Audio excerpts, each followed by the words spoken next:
ಎಲ್ರಿಗೂ ನಮಸ್ಕಾರ. ನೀವು ನೋಡ್ತಾ ಇದ್ದೀರಾ ಲಕ್ಕೇಶ್ ಯೂಟ್ಯೂಬ್ ಚಾನಲ್. ಯೂಟ್ಯೂಬಲ್ಲಿ ನೀವು ವೀಡಿಯೋಸ್ ಮಾಡಿ ಮಾಡಿ ಮಾಡಿ ಮಾಡಿ ಸುಸ್ತಾಗಿ ಸಬ್ಸ್ಕ್ರೈಬರ್ಸ್ ಇಲ್ಲದೇ ಸುಮ್ಮನೆ ಕೂತಿರೋರಿಗೆ, ಟೆನ್ಷನಲ್ಲಿರೋರಿಗೆ, ಬೇಜಾರಲ್ಲಿರೋರಿಗೆ ಸಬ್ಸ್ಕ್ರೈಬರ್ಸ್ನ ಇನ್ಕ್ರೀಸ್ ಮಾಡೋದು ಹೇಗೆ, ವ್ಯೂಸ್ನ ಇನ್ಕ್ರೀಸ್ ಮಾಡೋದು ಹೇಗೆ ಅಂತ ಈ ಒಂದು ವಿಡಿಯೋದಲ್ಲಿ ನಾನು ನಿಮಗೆ ತಿಳಿಸ್ಕೊಡ್ತೀನಿ. ತುಂಬ ಚೆನ್ನಾಗಿರುತ್ತೆ ಈ ಒಂದು ವಿಡಿಯೋ. ಕೊನೆ ತನಕ ನೋಡಬೇಕಷ್ಟೇ, ಇನ್ನೇನಿಲ್ಲ. ವಿಡಿಯೋನ ಕೊನೆ ತನಕ ನೋಡಿ ಅಂತ ಹೇಳ್ತಾ, ಅದಕ್ಕಿಂತ ಮುಂಚೆ ನೀವೇನಾದ್ರು ಫಸ್ಟ್ ಟೈಮ್ ಯೂಟ್ಯೂಬ್ ಚಾನಲ್ ನೋಡ್ತಾರೆ ಸಬ್ಸ್ಕ್ರೈಬ್ ಮಾಡ್ಕೊಳ್ಳಿ. ಜೊತೆಗೆ ವಿಡಿಯೋಸ್ ಥರ ದಯವಿಟ್ಟು ಇವಾಗಲೇ ಒಂದು ಲೈಕ್ ಮಾಡಿ. ಈ ಒಂದು ವಿಡಿಯೋಗೆ 200 ಲೈಕ್ಸ್ ಮಾಡಲೇಬೇಕು. ಸೊ ಮಾಡಿದ್ರಲ್ವಾ? ಸೊ ಇವತ್ತಿನ ವಿಡಿಯೋನ ಶುರು ಮಾಡೋಣ, ಬನ್ನಿ ಶುರು ಮಾಡೋಣ. ಓಕೆ ಗೈಸ್, ಯೂಟ್ಯೂಬಲ್ಲಿ ನಿಮ್ಮ ಒಂದು ಚಾನಲಲ್ಲಿ ಸಬ್ಸ್ಕ್ರೈಬರ್ಸ್ ವ್ಯೂಸ್ ಜಾಸ್ತಿ ಬರಬೇಕು ಅಂತಂದರೆ ಫಸ್ಟು ನೀವು ಏನು ಮಾಡಬೇಕು ಅಂತಂದರೆ, ನಿಮ್ಮ ಒಂದು ವೀಡಿಯೋಗಳಿಗೆ ವ್ಯೂಸ್ ಬರಬೇಕಾ ಬರಬಾರ್ದು ಅನ್ನೋದೆಲ್ಲ ತಮ್ನೇಲ್ ಮೇಲೆ ನಿಂತಿರುತ್ತೆ. ಓಕೆನಾ? ಒಂದು ನಿಮಿಷ ತಮ್ನೇಲ್ ಅಂತ ಹೇಳ್ತಾಯಿಲ್ಲ, ತಮ್ನೇಲೆಲ್ಲ ಒಂದಷ್ಟು ಟ್ರಿಕ್ ಇದೆ, ಹೇಳ್ತೀನಿ ಕೇಳಿ. ಏನು ಗೊತ್ತಾ, ತಮ್ನೆಲ್ಲ ನೀವು ಯಾವ ಥರ ತೋರಿಸ್ತೀರ ಅನ್ನೋದು ತುಂಬ ಇಂಪಾರ್ಟೆಂಟ್. ಇವಾಗ ನೀವು ನೋಡ್ಬೋದು, ತಮ್ನೇಲ್ ಮುಖಾಂತರ ನೀವು ಒಳ್ಳೆಯವರು ಆಗ್ಬೋದು, ಕೆಟ್ಟವರು ಆಗ್ಬೋದು. ಯಾಕೆ ಈ ಮಾತು ಅಂತ ನೀವು ನನ್ನ ಕೇಳ್ಬೋದು. ಖಂಡಿತವಾಗ್ಲೂ ನೀವು ವಿಷಯ ಎಲ್ರಿಗೂ ಕೂಡ ಒಂದೇ ಆಗಿರುತ್ತೆ. ಈಗ ವಾಟ್ಸಪ್ ಒಂದು ಎಕ್ಸಾಂಪಲ್ ಕೊಡ್ತೀನಿ. ವಾಟ್ಸಪ್ಪಲ್ಲಿ ಸ್ಕ್ಯಾನರ್ದಿದೆ, ಓಕೆನಾ? ಸ್ಕ್ಯಾನರ್ದು ಒಂದು QR ಕೋಡ್ ಬರುತ್ತೆ. ಅದನ್ನು ಸ್ಕ್ಯಾನ್ ನಾವು ಬೇರೆ ಮೊಬೈಲಿಂದ ಸ್ಕ್ಯಾನ್ ಮಾಡಿದ್ರೆ ವಾಟ್ಸಪ್ ತೆಗೆದ್ಬಿಟ್ಟು ಆ ಒಂದು ವಾಟ್ಸಪ್ನ ನಾವು ಈ ಮೊಬೈಲಲ್ಲೂ ಕೂಡ ನೋಡ್ಬೋದು. ಓಕೆನಾ? ಒಂಥರ ಆ ಒಂದು ವಾಟ್ಸಪ್ನ ನಾವು ಮಾಡ್ಕೊಂಡಂಗೆ, ಓಕೆನಾ? ಅದು ಹೇಳಂಗಿಲ್ಲ ವರ್ಡ, ಮಾಡ್ಕೊಂಡಂಗೆ, ಓಕೆನಾ? ಸೊ ಅಲ್ಲಿ ಒಳ್ಳೆಯದಕ್ಕೂ ಉಪಯೋಗ ಆಗುತ್ತೆ, ಕೆಟ್ಟದಕ್ಕೂ ಉಪಯೋಗ ಆಗುತ್ತೆ, ಓಕೆನಾ? ಈ ಒಂದು ಟ್ರಿಕ್ನ, ಓಕೆನಾ, ಈ ಥರ ನೀವು ಬೇರೆ ಒಂದು ವಾಟ್ಸಪ್ನ ನೀವು ಈ ಥರ ಸ್ಕ್ಯಾನ್ ಮಾಡ್ಬಿಟ್ಟು ನೀವು ಯೂಸ್ ಮಾಡ್ಬೋದು ಅನ್ನೋ ಒಂದು ಟ್ರಿಕ್ನ ನೀವು ಯಾವ ಥರ ನೀವು ತಮ್ನೇಲಲ್ಲಿ ತೋರಿಸ್ತೀರ ಅನ್ನೋದು ತುಂಬ ಇಂಪಾರ್ಟೆಂಟ್. ಕ್ಯಾಚ್ ಆಯಿತಾ ನಾನು ಹೇಳಿದ್ದು? ಏನು ಗೊತ್ತಾ, ತಮ್ನೇಲಲ್ಲಿ ನೀವು 2 ರೀತಿ ತೋರಿಸ್ಬೋದು. ವಾಟ್ಸಪ್ಪಲ್ಲಿ ಹೊಸ ಫೀಚರ್ ಬಂದಿದೆ, ಒಂದು QR ಕೋಡ್ನ ನೀವು ಸ್ಕ್ಯಾನ್ ಮಾಡಿ ವಾಟ್ಸಪ್ನ ಇನ್ನೊಬ್ಬರು ವಾಟ್ಸಪ್ನ ಯೂಸ್ ಮಾಡ್ಬೋದು ಅಂತ ನೀವು ತಮ್ನೇಲೇ ತೋರಿಸ್ಬೋದು. ಹಂಗೆ ಹಾಕಿದ್ರೆ ದೇವರಾಣೆಗೂ ಒಂದು 100 ವ್ಯೂಸು 200 ವ್ಯೂಸು, ಅಮ್ಮಮ್ಮ ಅಂದರೆ ಒಂದು ವರ್ಷ ಬಿಟ್ಕೊಂಡು ನೋಡಿ 1000 ವ್ಯೂಸು 2000 ವ್ಯೂಸು. ಅದೇನೇ ನೀವು ತಮ್ನೇಲಲ್ಲಿ ಸುಮ್ಮನೆ ಒಂದು ಎಡಗಡೆಗೆ ಒಂದು ಹುಡುಗಿ ಫೋಟೋ ಹಾಕ್ಬಿಟ್ಟು, ಓಕೆನಾ, ಈ ಹುಡುಗಿ ಫೋನನ್ನು ಈ ಹುಡುಗಿ ಹ್ಯಾಕ್ ಮಾಡೋದು ಹೇಗೆ, ಈ ಹುಡುಗಿ ಫೋನನ್ನು ಈ ಹುಡುಗಿ ಹ್ಯಾಕ್ ಮಾಡೋದಲ್ಲ. ಸೊ ಒಂದು ಹುಡುಗಿ ಫೋನ್ನ ಹ್ಯಾಕ್ ಮಾಡೋದು ಹೇಗೆ, ನಿಮ್ಮ ಗರ್ಲ್ ಫ್ರೆಂಡ್ ಫೋನ್ನ ಹ್ಯಾಕ್ ಮಾಡೋದು ಹೇಗೆ ಅಂತ ಅಂದ್ಬಿಟ್ಟು ಒಂದು ಫೋಟೋ ಹಾಕ್ಬಿಟ್ಟು ಎಡಗಡೆಯಲ್ಲಿ ನಿಮ್ಮ ವಾಟ್ಸಪ್ದು ಒಂದು ಇದಿರುತ್ತಲ್ಲ, ಓಕೆನಾ, QR ಕೋಡು ಹಿಂಗೆ ಪೋಸ್ಟ್ ಕೊಟ್ಬಿಟ್ರೆ ಮುಗೀತು. ಹಿಂಗೆ ಪೋಸ್ಟ್ ಕೊಟ್ಬಿಟ್ರೆ ಮುಗೀತು. ಆ ಒಂದು ವೀಡಿಯೋಗೆ ಲಕ್ಷಗಟ್ಟಲೆ ವ್ಯೂಸ್ ಬರುತ್ತೆ, ಓಕೆನಾ? ತಮ್ನೆಲ್ಲ ನೀವು ಯಾವ ಥರ ಉಪಯೋಗಿಸ್ಕೊಳ್ತೀರಾ ಅನ್ನೋದು ನಿಮ್ಮ ಮೇಲೆ ಡಿಪೆಂಡ್ ಆಗಿರುತ್ತೆ. ಆಮೇಲೆ ನೀವು ತಮ್ನೆಲ್ಲ ಯಾವ ಥರ ಉಪಯೋಗಿಸ್ಕೊಂಡಿದ್ದೀರಾ ಅದು ನಿಮ್ಮ ಕ್ಯಾರೆಕ್ಟರ್ನ ತೋರಿಸುತ್ತೆ. ಇದನ್ನು ಮೈಂಡಲ್ಲಿ ಇಟ್ಕೊಳ್ಳಿ, ಓಕೆನಾ? ನಾನು ಆವಾಗಲೇ ಹೇಳ್ದಂಗೆ ವಾಟ್ಸಪ್ಪಲ್ಲಿ ಹೊಸ ಫೀಚರ್ ಬಂದಿದೆ, QR ಕೋಡ್ ಸ್ಕ್ಯಾನ್ ಮಾಡ್ಬಿಟ್ಟು ನೀವು ವಾಟ್ಸಪ್ನ ಯೂಸ್ ಮಾಡ್ಬೋದು ಅಂತ ನೀವು ನಿಮ್ಮ ಫೋಟೋ ಹಾಕ್ಕೊಂಡು ಹಿಂಗೆ ಪೋಸ್ಟ್ ಕೊಟ್ಟರೆ ಜನಗಳು ಇಷ್ಟಪಡ್ತಾರೆ, ಓಕೆನಾ? ಕೆಲವೊಂದಷ್ಟು ಜನ ನಿಮ್ಮ ತಮ್ನಲ್ಲಿ ಇಷ್ಟಪಡದೇ ಇರ್ಬೋದು, ಓಕೆನಾ? ನಿಮ್ಮ ಪೋಸ್ ಇಷ್ಟಪಡ್ದೇ ಇರ್ಬೋದು, ಬಟ್ ಕಂಟೆಂಟ್ ಇಷ್ಟಪಡ್ತಾರೆ. ಏನೋ ಒಳ್ಳೇದನ್ನ ಕರೆಕ್ಟಾಗಿ ತೋರಿಸಿದಾರಲ್ಲಪ್ಪ ಅಂತ ಖುಷಿ ಪಡ್ತಾರೆ. ಅದೇನೇ ನೀವು ತಮ್ನೇಲಲ್ಲಿ ಯಾವುದೋ ಒಂದು ಹುಡುಗಿ ಫೋಟೋ ಹಾಕ್ಬಿಟ್ಟು ಈ ಹುಡುಗಿ ಫೋನ್ನ ಹ್ಯಾಕ್ ಮಾಡೋದು ಹೇಗೆ ಅಂತ ನೀವು ಹಾಕಿದ್ರೆ ವಿಡಿಯೋ ಓಪನ್ ಮಾಡಿ ತಿಳ್ಕೊತಾರೆ, ಆಮೇಲೆ ಕಮೆಂಟ್ ಬಾಕ್ಸಲ್ಲಿ ಬಂದು ಉಗಿತಾರೆ, ನೀನು ಹೇಳಿರೋದೇನು ತಮ್ನೇಲಲ್ಲಿ. ಸೊ ತಮ್ನೆಲ್ಲ ಯಾವ ಥರ ಉಪಯೋಗಿಸ್ಕೊಳ್ತೀರಾ ಅನ್ನೋದು ಕೂಡ ನಿಮ್ಮ ಒಂದು ಚಾನಲ್ ರೇಟಿಂಗ್ಸ್ನ ತೋರಿಸುತ್ತೆ ಅಂತಲೇ ಹೇಳ್ಬೋದು. ನಿಮ್ಮ ಚಾನಲ್ ಒಳ್ಳೆ ಚಾನಲ್ಲ ಕೆಟ್ಟ ಚಾನಲ್ ಅನ್ನೋದು ಎದ್ದು ತೋರಿಸುತ್ತೆ. ಸೊ ಅದಕ್ಕೋಸ್ಕರ ನಾನು ಹೇಳ್ತೀನಿ, ವ್ಯೂಸ್ಗೋಸ್ಕರ ವಿಡಿಯೋ ಮಾಡಿಬಿಡಿ,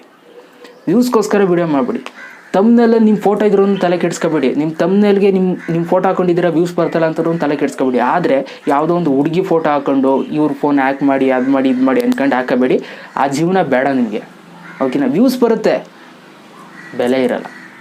ಬೆಲೆ ಬೇಕಾ ವ್ಯೂಸ್ ಬೇಕಾ? ನೀವೇ ಯೋಚನೆ ಮಾಡಿ. ವ್ಯೂಸ್ ಬೇಕು ಅಂತಂದರೆ ಮಾಡಿ, ಏನು ತೊಂದರೆ ಇಲ್ಲ, ನನಗೇನು ಬೇಕಾಗಿಲ್ಲ, ಓಕೆನಾ? ಇದು ನನ್ನ ಕಡೆಯಿಂದ ಮೊದಲನೇ ಟ್ರಿಕ್, ನಿಮ್ಮೊಂದು ಚಾನಲಲ್ಲಿ ಸಬ್ಸ್ಕ್ರೈಬರ್ಸ್ನ ಇನ್ಕ್ರೀಸ್ ಮಾಡ್ಕೊಳ್ಳೋದಕ್ಕೆ. ಇದನ್ನು ಯಾವ ಥರ ಉಪಯೋಗಿಸ್ಕೊಳ್ತೀರಾ ಅದು ನಿಮಗೆ ಬಿಟ್ಟಿದ್ದು. ನಿಮಗೆ ದುಡ್ಡಿನ ಅವಶ್ಯಕತೆ ಇದೆ, ಏನೋ ಮಾಡಬೇಕು ಅಂತಂದರೆ ಮಾಡಿ, ಅದರಲ್ಲಿ ನಾನೇನು ಇಂಟರ್ಫಿಯರ್ ಆಗಲ್ಲ. ಸೊ ಒಳ್ಳೆ ರೀತಿ ಹೋಗಬೇಕು, ಯೂಟ್ಯೂಬಲ್ಲಿ ಒಂದು ಒಳ್ಳೆ ಹೆಸರು ಮಾಡಬೇಕು ಅಂತಂದರೆ ನಿಮ್ಮ ತಮ್ನೇಲ್ಗಳಲ್ಲಿ ನಿಮ್ಮ ಒಂದು ಫೋಟೋಸ್ಗಳನ್ನ ಹಾಕ್ಕೊಂಡು ಒಳ್ಳೆ ಒಂದು ಟೈಟಲ್ನ ಕೊಟ್ಟು ವೀಡಿಯೋಸ್ಗಳನ್ನ ಮಾಡಿ. ಖಂಡಿತವಾಗ್ಲೂ ಜನಗಳು ಇಷ್ಟಪಡ್ತಾರೆ, ಓಕೆನಾ? ಇದು ನನ್ನ ಕಡೆಯಿಂದ ಮೊದಲನೇ ಟ್ರಿಕ್, ನಿಮ್ಮ ಒಂದು ಚಾನಲಲ್ಲಿ ಸಬ್ಸ್ಕ್ರೈಬರ್ಸು ವ್ಯೂಸ್ನ ಇನ್ಕ್ರೀಸ್ ಮಾಡ್ಕೊಳ್ಳೋದಕ್ಕೆ. ಇನ್ನು 2ನೇ ಟ್ರಿಕ್, ಸಬ್ಸ್ಕ್ರೈಬರ್ಸ್ ವ್ಯೂಸ್ನ ಇನ್ಕ್ರೀಸ್ ಮಾಡ್ಕೊಳ್ಳೋದಕ್ಕೆ ಸಿಂಪಲ್. ಏನು ಗೊತ್ತಾ, ನಾನು ಎಲ್ಲ ವಿಡಿಯೋದಲ್ಲೂ ಕೂಡ ಹೇಳ್ತಾ ಇರ್ತೀನಿ, ಯೂಟ್ಯೂಬರ್ಸ್ಗಳನ್ನ ಫಾಲೋ ಮಾಡಬೇಕು. ಏನಕ್ಕೆ ಫಾಲೋ ಮಾಡಲ್ಲ? ತುಂಬ ಜನ ಫಾಲೋವೇ ಮಾಡೋಕ್ಕೆ ಹೋಗಲ್ಲ. ಒಂದು ಯೂಟ್ಯೂಬ್ ಈಗ ನೋಡಿ ಸ್ಟಾರ್ಟಿಂಗ್ ಡೇಸಲ್ಲಿ ನಾನು ಯೂಟ್ಯೂಬ್ ಬಂದಾಗ ಎಲ್ಲರೂ ಫಾಲೋ ಮಾಡ್ತಾಯಿದ್ದೆ. ಓಕೆನಾ, ಯಾರ್ಯಾರು ವೀಡಿಯೋಸ್ಗಳು ಬರ್ತವೆ ಎಲ್ರಿಗೂ ಸಬ್ಸ್ಕ್ರೈಬ್ ಆಗು, ಬೆಲ್ ಬಟನ್ ಹೊತ್ತು, ಹಾಲ್ ಕೊಡು, ಎಲ್ಲ ನೋಟಿಫಿಕೇಷನ್ ಬರ್ಬೇಕು ನನಗೆ, ಎಲ್ಲನೂ ಕೊಟ್ಕೊಬಿಡ್ತಿದೆ. ಬಟ್ ನಾನು ಯೂಟ್ಯೂಬರ್ ಆಯ್ತಾ ಓಕೆನಾ, 1,000 2,000 ಸಬ್ಸ್ಕ್ರೈಬರ್ಸ್ ಬಂದಮೇಲೆ ನನಗೊಂದು ಮೈಂಡಲ್ಲಿ ಬಂತು, ನಾನು ಯಾಕೆ ಬೇರೆಯವ್ರು ಫಾಲೋ ಮಾಡಬೇಕು ಅಂತ ಆ ಟೈಮಲ್ಲಿ ಬಂತು ನನಗೆ. ಸ್ಟಾರ್ಟಿಂಗ್ ಡೇಸಲ್ಲಿ ಸಬ್ಸ್ಕ್ರೈಬರ್ಸ್ ಗೇನ್ ಆಗಬೇಕಾದ್ರೆ ಆ ಮೈಂಡು ನಿಮಗೂ ಬಂದಿರುತ್ತೆ. ಓಕೆನಾ, ಅದನ್ನು ತೆಗೆದಾಕಿ ಇವಾಗ ನಾನು ತಲೆಯಲ್ಲಿ ತೆಗೆದುಬಿಟ್ಟಿದ್ದೀನಿ. ನಾನು ಯೂಟ್ಯೂಬರ್ಸ್ನ ಎಷ್ಟು ಜನ ಫಾಲೋ ಮಾಡ್ತಾಯಿದ್ದೀನಿ ಅಂತ ನನಗೇ ಗೊತ್ತಿಲ್ಲ. ಅಷ್ಟು ಜನನ ಫಾಲೋ ಮಾಡ್ತಾಯಿದ್ದೀನಿ, ಅಷ್ಟು ಜನ ವೀಡಿಯೋಸ್ಗಳನ್ನ ನಾನು ನೋಡ್ತಾ ಇದ್ದೀನಿ.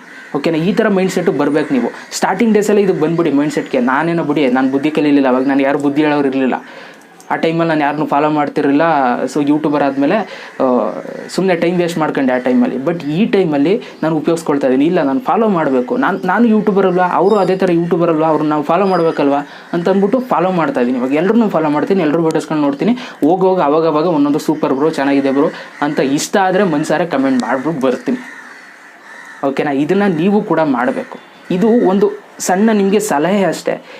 ಈ ಸಲಹೆಯಿಂದ ನಿಮಗೆ ಟ್ರಿಕ್ ಏನು ಸಿಗುತ್ತೆ ಅಂತಂದರೆ, ಸಬ್ಸ್ಕ್ರೈಬ್ ಆಗಿರ್ತೀರಲ್ಲ, ಏನಾದರೂ ಒಂದು ಕಂಟೆಂಟ್ ಆಗ್ತಾ ಇರ್ತಾರೆ ಯೂಟ್ಯೂಬರ್ಸ್ಗಳು. ಓಕೆನಾ, ಈ ಥರ ಆಗಿದೆ, ಈ ಥರ ಹೋಗ್ತಾಯಿದೆ ಅಂತ ನಿಮಗೆ ಗೊತ್ತಿಲ್ಲದೆ ಇರೋ ವಿಷಯಗಳು ಆ ಒಂದು ಯೂಟ್ಯೂಬರ್ಸಿಂದ ಗೊತ್ತಾಗುತ್ತೆ. ಓಕೆನಾ, ಈಗ ಯಾವುದೋ ಒಂದು ಅಪ್ಡೇಟ್ ಬಂತು, KGF ಸಿನಿಮಾದಿಂದ ಅಪ್ಡೇಟ್ ಬಂತು. ನಾನು ಸೋಷಿಯಲ್ ಮೀಡಿಯಾದಲ್ಲಿ ಲಿಂಕ್ ಇದ್ದೀನಿ, ಫೇಸ್ಬುಕ್ಕಲ್ಲಿದ್ದೀನಿ, ಇನ್ಸ್ಟಾಗ್ರಾಮಲ್ಲಿದ್ದೀನಿ, ಟ್ವಿಟರಲ್ಲಿದ್ದೀನಿ, ಎಲ್ಲ ಕಡೆ ಇದ್ದೀನಿ. ಆದರೂ ಕೂಡ ನನಗೆ ಅಪ್ಡೇಟ್ ಗೊತ್ತಾಗಿಲ್ಲ ಅಂತ ಅನ್ಕೊಳ್ಳಿ. ಯೂಟ್ಯೂಬರ್ ನೋಟಿಫಿಕೇಷನ್ ಆನ್ ಮಾಡಿದರೆ, ಅಯ್ಯೋ ಕಾಗೆಗಳ ಸೌಂಡು ಅಡ್ಜಸ್ಟ್ ಮಾಡ್ಕೊಳ್ರಪ್ಪ, ಒಂದು ನಿಮಿಷ ಅಡ್ಜಸ್ಟ್ ಮಾಡ್ಕೊಳ್ಳಿ, ಏನು ಮಾಡೋಕ್ಕಾಗಲ್ಲ, ನಾನು ಓಡ್ಸೋಕ್ಕಾಗಲ್ಲ, ಹೋಗಿ ಅಡ್ಜಸ್ಟ್ ಮಾಡ್ಕೊಳ್ಳಿ. ಆ ಯೂಟ್ಯೂಬರ್ ವೀಡಿಯೋಸ್ ಹಾಕ್ತಾರಲ್ಲ, ಆ ವೀಡಿಯೋ ನೋಡ್ಬಿಟ್ಟು ನಮ್ಗೆ ಗೊತ್ತಾಗುತ್ತೆ ಅವಾಗ ಅಪ್ಡೇಟ್ ಬಂದಿದೆ, ಓಕೆ ನಾವು ಒಂದು ವೀಡಿಯೋ ಮಾಡ್ಬೋದಲ್ಲ ಅಂತ ಮಾಡಬೇಕು ಅವಾಗ. ಓಕೆನಾ, ಇದನ್ನು ನೀವು ಫಾಲೋ ಮಾಡಬೇಕು. ಏನು ಅವಮಾನ ಏನಿಲ್ಲ. ನೀವು ಒಂದು ಯೂಟ್ಯೂಬರ್ನ ನೀವು ಫಾಲೋ ಮಾಡಿಬಿಟ್ಟು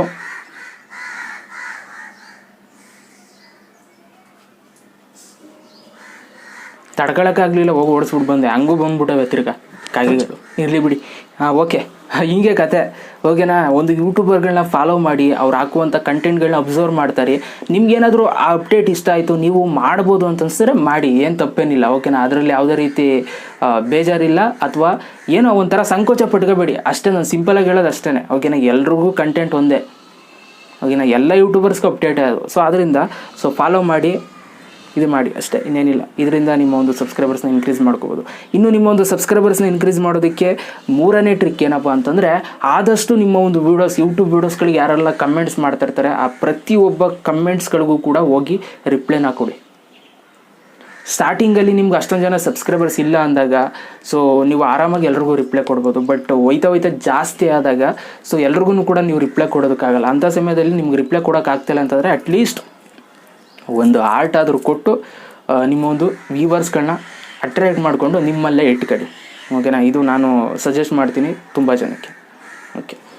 ಓಕೆ, ನಾವು ಕೆಲವೊಂದು ಸಲ ರಿಪ್ಲೈ ಕೊಡೋಕ್ಕಾಗದಿರೋವಂಥ ಸಮಯದಲ್ಲಿ ಆರ್ಟ್ ಅಂತೂ ಕೊಡ್ತೀನಿ, ನಡೀತಾ ಇದೆ. Okay, it's okay. ನಮ್ಮ ವ್ಯೂವರ್ಸ್ಗಳು ಏನಿಲ್ಲ ಬಿಡಿ, ಬೇಜಾರು ಮಾಡ್ಕೊಳ್ಳಲ್ಲ. ಅರ್ಥ ಮಾಡ್ಕೊಂಡಿದ್ದಾರೆ ನನ್ನ. ಇದನ್ನ ನೀವು ಫಾಲೋ ಮಾಡಿ. ಓಕೆ, ನೆಕ್ಸ್ಟ್ ಟ್ರಿಕ್ನ ನಾವು ನೋಡೋದಾದರೆ, ಯೂಟ್ಯೂಬಲ್ಲಿ ನೀವು ಸಬ್ಸ್ಕ್ರೈಬರ್ಸ್ನ ಇನ್ಕ್ರೀಸ್ ಮಾಡೋದಕ್ಕೆ ನಾನು ಆವಾಗಲೇ ಹೇಳಿದೆ, ಯೂಟ್ಯೂಬರ್ಸ್ ವೀಡಿಯೋಸ್ಗಳನ್ನ ನೋಡಿ ಅವ್ರು ಏನಾದರೂ ಒಂದು ಕಂಟೆಂಟ್ ಮಾಡಿದ್ರೆ ಅದನ್ನು ನೀವು ಮಾಡ್ಬೋದು ಅನ್ಸರಿ ಮಾಡಿ ಅಂತ ನಾನು ಹೇಳಿದೆ ನಿಮಗೆ. ಮಾಡ್ತೀರಾ, ತುಂಬ ಜನ ನೋಡ್ಬಿಟ್ಟು ಮಾಡ್ತೀರಾ ಅಂತ ಅಂದ್ಕೊಳ್ಳಿ. ಮಾಡಿದ್ಮೇಲೆ ತುಂಬ ಜನ ಏನು ಮಾಡ್ತಾರೆ ಅಂತಂದರೆ, ತಪ್ಪನ್ನು ಟೈಟಲ್ ಏನು ಹಾಕಿರ್ತಾರೆ ಆ ಒಂದು ಯೂಟ್ಯೂಬರ್ ಸೇಮ್ ಅದೇ ಥರ ನೀವು ಹಾಕ್ಬಿಡ್ತೀರ. ಆ ಥರ ಹಾಕೋದಕ್ಕೆ ಹೋಗಬೇಡಿ. ಓಕೆನಾ, ಆ ಥರ ಹಾಕಿದ್ರೆ ಏನಾಗುತ್ತೆ ಹೇಳಿ, ಫಸ್ಟ್ ವೀಡಿಯೋ ಅವ್ರದ್ದೇ ರ್ಯಾಂಕ್ ಆಗುತ್ತೆ. ಯಾಕೆ ಅಂತಂದರೆ ಫಸ್ಟ್ ಅವ್ರು ವೀಡಿಯೋ ಹಾಕಿರ್ತಾರಲ್ಲ, ಅದಕ್ಕೋಸ್ಕರ ಅವ್ರು ರ್ಯಾಂಕ್ ಆಗುತ್ತೆ.